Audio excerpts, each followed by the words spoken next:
छात्री को 5,000 देवे सरकार। ग्रामांचल झील मान एक गुरुत्वपूर्ण योजना कार्यकारी करुछंती। एही योजनार लाभ गाँवर प्रत्येक झील को मिलवाक जाउछि। एही योजना रे प्रतिवर्ष सरकार झील को से नाम एकाउंट खोलाई 5,000 टंका प्रदान करुछंती। जदि आपण भी एही योजनार लाभ उठाइबाकू चाहुचंती एही वीडियो भल भाबरे देखंतु।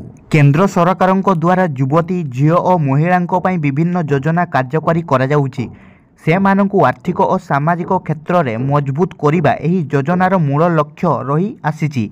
एभली एक योजना हेउछि गाँ झील योजना। एही योजना रे प्रतिवर्ष गाँर झील को 5,000 टंका प्रदान करा जाउछि।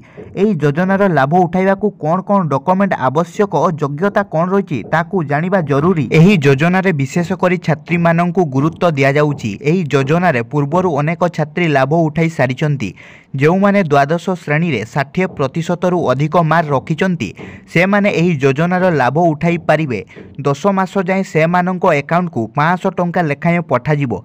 एभली भाबरे से माने प्रतिवर्ष 5,000 टंका पाई पारिबे। ग्रामांचल रे झील को आत्मनिर्भर करिबा एही योजनार मूल उद्देश्य बोली कहिसंते मुख्यमंत्री। झील को शिक्षा प्रति आग्रह सृष्टि करिबारु एही योजना एक अभियान साब्यस्त हेबो बोली मुख्यमंत्री आशा प्रकाश करिसंती। ए जाए लक्ष लक्ष छात्री एही योजनार लाभ उठाई सारिसंती। एहा द्वारा सहरांचल हेउ कि ग्रामांचल प्रत्येक प्रांतर झील को शिक्षित कराइबाकू लक्ष्य रखिसंती सरकार। कारण अनेक समय रे देखा जाउछि द्वादश श्रेणी पास करिबा परे पाठ पढ़ारे डरी बांधी देउछंती। एहाकू दृष्टि रखी सरकार एही योजना कार्यकारी करिसंती। एही योजनार लाभ उठाइबाकू हेले छात्री जनक 60% मार्क आनिथिबा जरूरी। आर्थिक रूपे अनग्रसर स्थिति रे परिवार झील को एही योजनार लाभ मिल पारिबो। तेबे सबु वर्गर छात्रींक पई एही योजना उद्दिष्ट।